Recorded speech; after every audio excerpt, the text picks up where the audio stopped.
ఎటకేలకు ఇవాళ ఫైనల్ జరగబోతోంది. India New Zealand ఇద్దరు తలపడబోతున్నారు. రెండు జట్లు కూడా పోటాపోటీగా ఉంటుందని తెలుస్తోంది.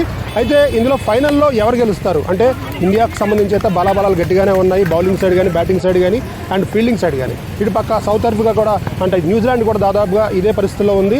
ఖచ్చితంగా న్యూజిలాండ్ ఇండియాను ఓడిస్తుందా లేదంటే ఇండియా ఇదే ఫామ్ కొనసాగి ఫైనల్లో గెలుస్తుందా అనే విషయం మనతో మాట్లాడి ఇక్కడ మనం క్రికెట్ గ్రౌండ్ దగ్గర ఉన్నాం. మనం ఇక్కడ ఆల్రెడీ ఇక్కడ క్రికెట్ ఆడుతున్న వాళ్ళందరూ కూడా ఉన్నారు, ప్లేయర్స్ అందరూ ఉన్నారు, వీళ్ళందరూ కూడా ఆడుతూ ఉన్నారు. ఇక్కడ మనతో పాటు క్రికెట్ సంబంధించి చెప్పడానికి వివరాలు చెప్పడానికి అయితే ఫైనల్ గురించి మనకు ఒక అబ్బాయి ఉన్నారు.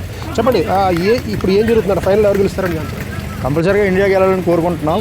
ఎందుకంటే ప్రతిసారి మనం టాస్ దగ్గర డిసప్పాయింట్ అవుతున్నాం. ఈసారి కంపల్సరీగా టాస్ గెలిచి రోహిత్ శర్మ గారు కంపల్సరీ బ్యాటింగ్ తీసుకొని కంపల్సరీగా 350+ పెడితే కంపల్సరీగా మనమే గెలుస్తామని ఆశిస్తున్నాం. అది కాక రోహిత్ శర్మ గారు ఈసారి ఖచ్చితంగా బెస్ట్ పెర్ఫార్మెన్స్ ఇవ్వాలని చెప్పేసి రోహిత్ ఫ్యాన్స్ తరఫున మేము అందరం కోరుకుంటున్నాం. అలాగే మన కోహ్లీ గారు లాస్ట్ టైం ఎలాగ 100 చేశారు, ఇప్పుడు కూడా 100 చేయాలని కోరుకుంటున్నాం. కంపల్సరీగా మనం ఎవరు చేస్తారని మీరు టాప్ స్కోరర్ కంపల్సరీగా రోహిత్ శర్మ, కోహ్లీ కంపల్సరీగా ఉంటారు. కంపల్సరీగా మిడిల్ ఆర్డర్లో మాత్రం హార్దిక్ పాండే మంచిగా ఆదుకుంటాడని చెప్పేసి చాలా గట్టిగా బలంగా నమ్ముతున్నాం.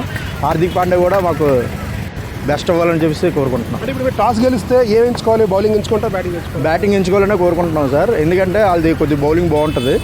కంపల్సరీగా ఫస్టే మనం ప్రెజర్ ఇస్తే వాళ్ళకి కంపల్సరీగా వాళ్ళ బ్యాట్స్మెన్ కొద్దిగా డౌన్ అవుతారు. కంపల్సరీగా మన బౌలింగ్ కూడా కొద్దిగా బాగుంటుంది కాబట్టి హ్యాపీ. కంపల్సరీగా ఇప్పుడు న్యూజిలాండ్లో చూస్తే విలియమ్సన్ కానీ, రవీంద్ర కానీ కొంచెం మంచి ఫామ్లో ఉన్నారు. సో మ్యాచ్ని ఒకేసారి మలుపు తిప్పేసేలా ఉన్నారు. సో వారిని కట్టడి చేస్తే సరిపోతుంది అంటారా? ఎలాంటి పరిస్థితులు ఉంటాయి? కంపల్సరీగా ఫస్ట్ మనం మంచిగా బౌలింగ్ చేసి ఫస్ట్ వికెట్ రవీంద్రని తీసేస్తే మిగతా అందరూ మామూలుగా ఇచ్చినా సరే 250+ ఉంటారు. కంపల్సరీ మనం గెలిచే అవకాశాలు కూడా ఎక్కువగా ఉంటాయి. అంటే ఏమైనా ప్లేయింగ్లో ఏమైనా చేంజ్ చేయాలంటారా? ప్లేయింగ్లో ఏమైనా ప్లేయింగ్ అయితే ఏం చేంజ్ చేయలేదు, బెస్ట్గానే ఉంది. కాకపోతే 250+ కాకుండా 350+ అయితే హ్యాపీ. అంటే కుల్దీప్ యాదవ్ పక్కన పెట్టి ఏమైనా హర్షాన్ని తీసుకుంటే ఏమైనా ప్రయోజనం ఉంటుందంటారా మీరు ఏమైనా?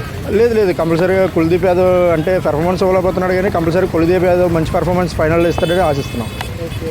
ఇక న్యూజిలాండ్లో ఎవరు మీకు ప్రమాదకరంగా అంటే మొత్తం మ్యాచ్ని మార్చేసే దిశగా తీసుకెళ్లే వాళ్ళు ఎవరు అనుకుంటున్నారు? ఎవరు ప్రమాదకరంగా ఆడతారు? కంపల్సరీగా అనుకుంటే మన న్యూజిలాండ్ కెప్టెన్ ఒకరు, నెక్స్ట్ విలియమ్సన్ ఒకరు, వీళ్ళిద్దరూ కొద్దిగా స్టాండర్డ్ అవ్వకుండా ఉండాలని చెప్పేసి మరి వారు అనుకుంటున్నాం.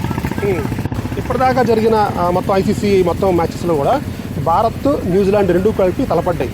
సో ఇప్పుడు నెక్స్ట్ ఎలా ఉంటుందంటారు? అప్పుడు కూడా దాదాపుగా ఫైనల్కి వాళ్ళే వెళ్ళే అవకాశం కనిపించింది. లాస్ట్ టైం కూడా మనం వాళ్ళని కట్టడి చేసాం. ఈసారి కూడా కంపల్సరీగా ఓడించి మనం ఫైనల్స్ గెలాలని చెప్పేసి కోరుకుంటున్నాం. అంటే లాస్ట్ టైం మనకి కివీస్ గెలిచింది, అంటే న్యూజిలాండ్ గెలిచింది. సో దాన్ని ఏమంటారు? లాస్ట్ టైం కివీస్ గెలిచింది అనుకోకుండా మనం ఈసారి కంపల్సరీగా దాన్ని ఢీకొట్టి కంపల్సరీగా మనమే ముందు ట్రై చేయాలని చెప్పేసి కోరుకుంటున్నాం. అండ్ ఈ సాంప్రదాయానికంటే ఇప్పుడు లాస్ట్ టైం మీరు అన్నట్టు న్యూజిలాండ్ గెలిచింది కాబట్టి ఈసారి భారత్ గెలుస్తుందని మీరు అనుకుంటున్నారా? సో ఈ ఆనవాయితీ ఏమైనా కొనసాగే అవకాశం కనిపిస్తుంది? కంపల్సరీగా గెలాలి సార్. ఎందుకంటే ఈ స్పోర్ట్స్ స్పిరిట్ ఇలా కొనసాగాలి.